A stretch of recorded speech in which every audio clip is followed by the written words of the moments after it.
More family fun and frolics tonight at 8 p.m. on The Benny Hill Show. But first, it's our friendly Thamesmen.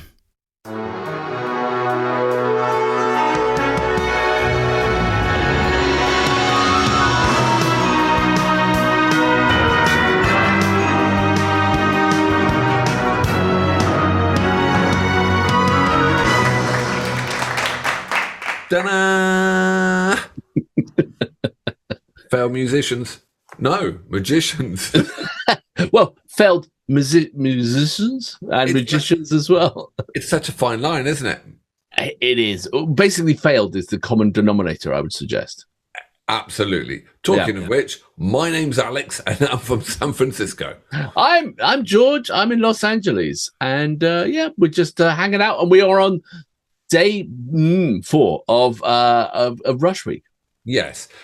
You joined us in the middle of Rush Week. This is curated by our good friend Sean. Thank you, Sean, for all your amazing work. Sean does these great notes. He did Kate Bush Week, and we liked his work so much. We said go ahead and do Rush.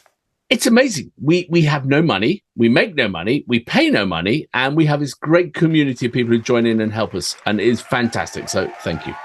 So if you'd like to do a week of Curator Week, just reach out to us, and then we'll put you to task and make all the hard work for us and send us the notes and over and everything. But tonight, what has Sean given us in the middle of Rush Week? Ooh, well, this is Freewill. Is from the time, but with the video we're going to watch is from the Time Machine tour of 2011. Oh. So but I don't know about you, but I'm feeling a bit peckish. Oh God, so am I. I don't. The only thing I could really suffice me is probably curry or something. Well, like a damn good chicken madras that, like the Taste of India does. Talking of which, our sponsor, Taste of India. The Taste of India.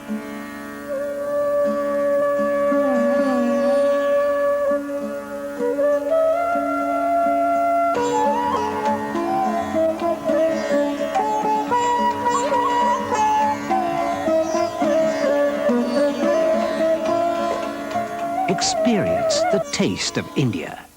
The Regency Tandoori Restaurant. Private functions catered for. Takeaway service available. Thank you for the Taste of India for keeping the lights on and the show on the road. Well, if anyone else would like to sponsor us, we take gifts, donations, and free curries. So anytime, thank you.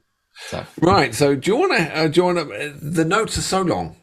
Yeah, so perfect. Mm-hmm. So what we do is we're lifting them out and we're going to put them all on Patreon. So for those who want to read the full notes, but George, you want to read a little bit and maybe I'll dig a little bit out so we can give a taste of the notes behind the song. Yeah. So this track is Freewill, and it's so just a little sort of taste of what we're going to have here. So you can choose a ready guide in some celestial voice.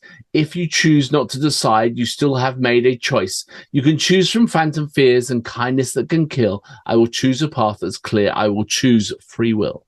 Now, you see, that's kind of cool lyrics. I mean, that's like poetry. But anyway, making the shift from the 70s to the 80s, Rush's 7th album, Permanent Waves, showcased the band really learning how to distill their musicality into much more concise works.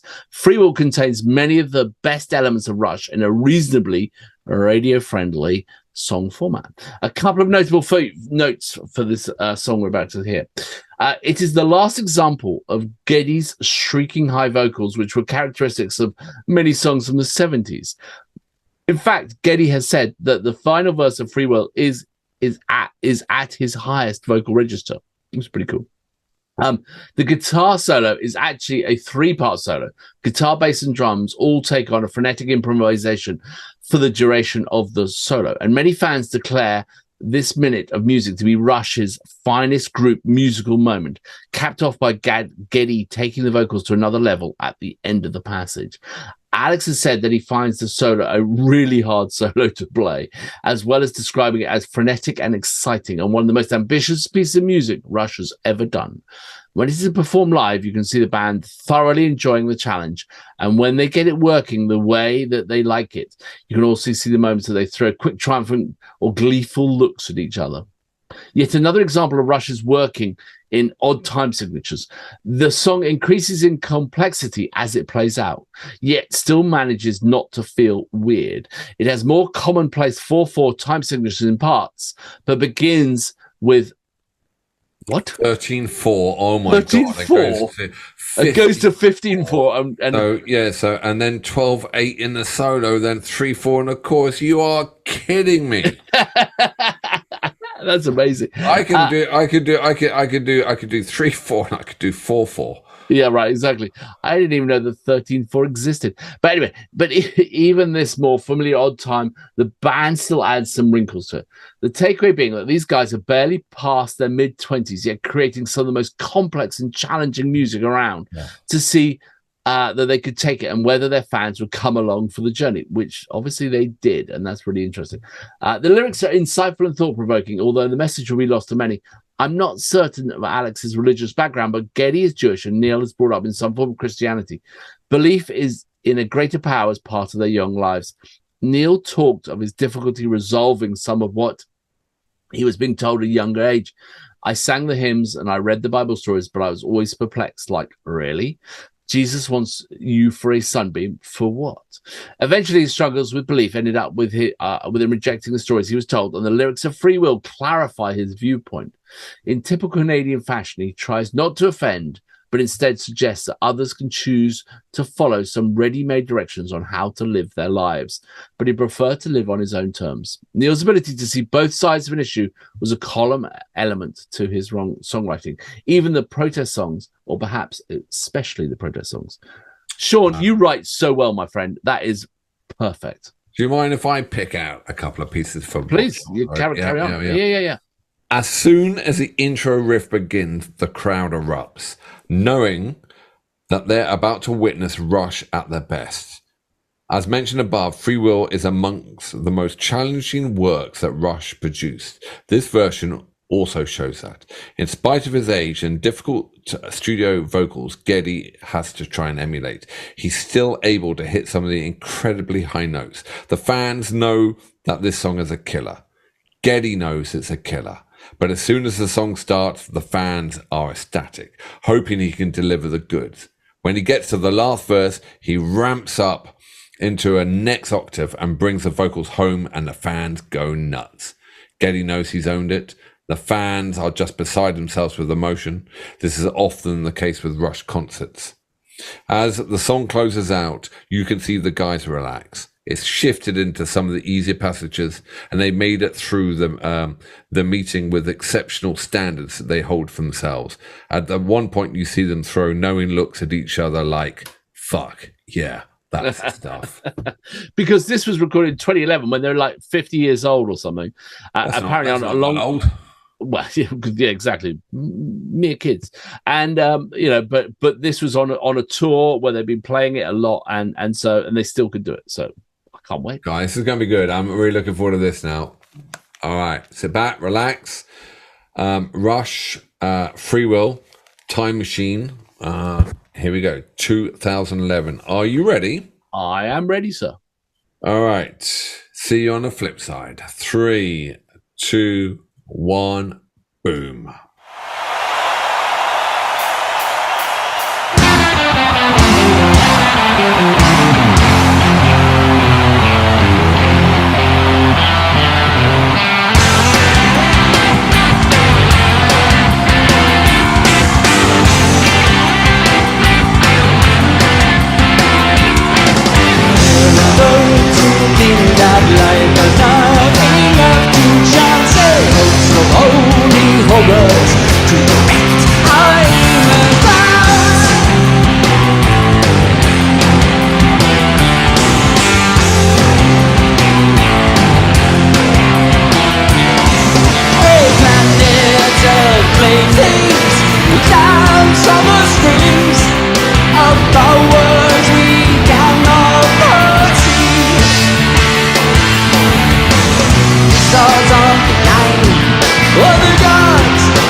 Celestial voice. If you choose not to decide, you still have made a choice. We can choose from phantom views and choose not to care. I will choose a path that's clear. I will choose free will.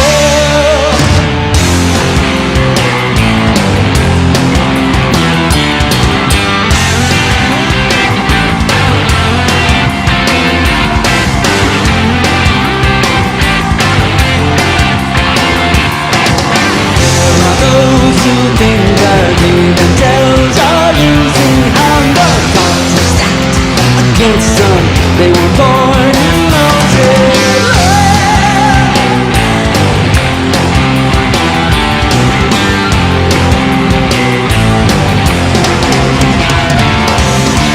All preordained, a prisoner in chains, a victim of the number state. Of babes who can pray for a place in heaven's and earth's clear state. You can choose a ready life in some celestial void. If you choose not to decide, you still have made a choice.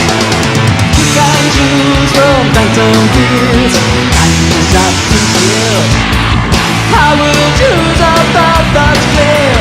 I will choose free will.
Some celestial void.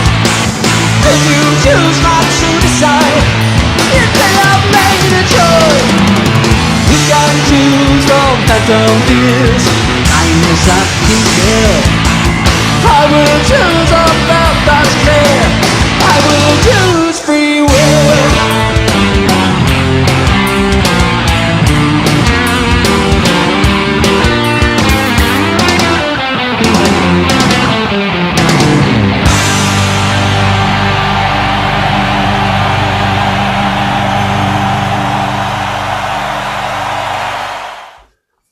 Utterly fantastic.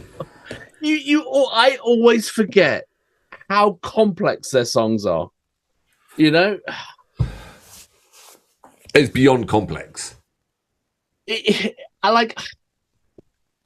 It's just amazing. Like the note said, the guitar solo, all three of them are soloing at the same time. You know, and it is a spectacular like texture. Like that layers of them, just I know, ridiculous. I know, and we forget also that's a trio. Yeah, I know. That is a trio, the most powerful trio I have ever heard. Yeah.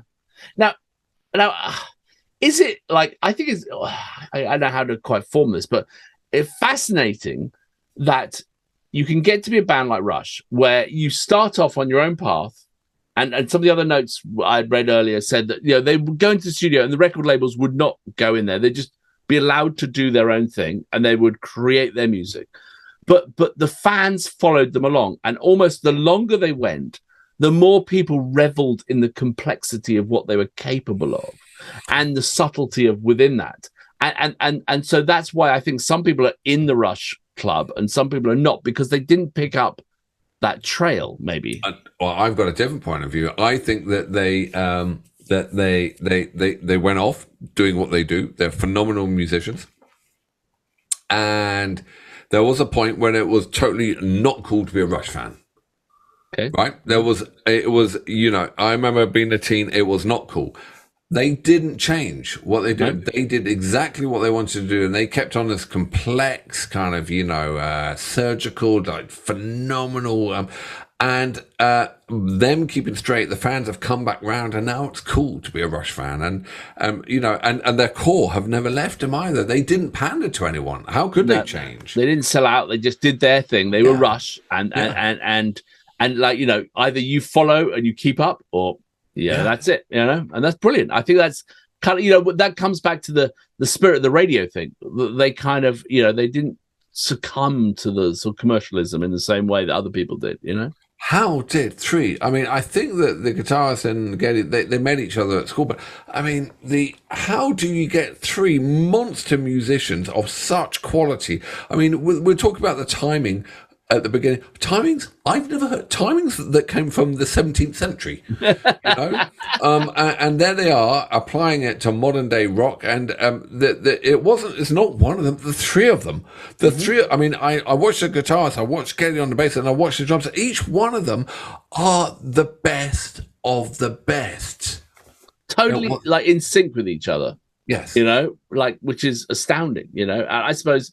Maybe, 30, 40 years of playing together allows, but you still have to have that talent to start with, don't you? But we were watching the earlier videos on day one. Go back, everyone, to watch day one. They were so young and they had that complexity. And basically, I have trouble with a guitar doing an F chord. Right. They're working in, 16th century, 23rd, 3.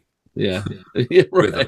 It is. But it's not just one rhythm; it's multiple rhythms, and they are so unique. They're no one covers Rush. You know why no one covers Rush? Well, they can't. They can't. No one can cover. They can't cover Rush the same way that no one covers Roxy music, because they're too good. They're again another band who have just got that are just too good. Yeah, it's fascinating, absolutely fascinating stuff, and that show, that performance, the crowd and everything, brilliant, absolutely brilliant. It looked amazing, sounded great. Thank you, Sean, for bringing those notes out. Please read his notes. They brought it to life. Reading the content about how the crowd felt, and I was with that crowd then. When I saw them all rise up, it was like, oh yeah, here we go. Without Sean's notes, I would not have known. Yeah, no, and obviously we don't read all of his notes, because of time and things like that. So, but please go. We'll put them on Patreon. There'll be a link down below. Follow the link, and perfect. All right. See you on the next day of the Rush adventure. So what day is it going to be? Day 5 tomorrow? Internet time doesn't exist. Internet time doesn't matter. It doesn't exist. Happy Christmas. Happy Easter. Happy New Year. Where's my birthday present? Where's mine? In the post. Take care. See you on the next video. See ya.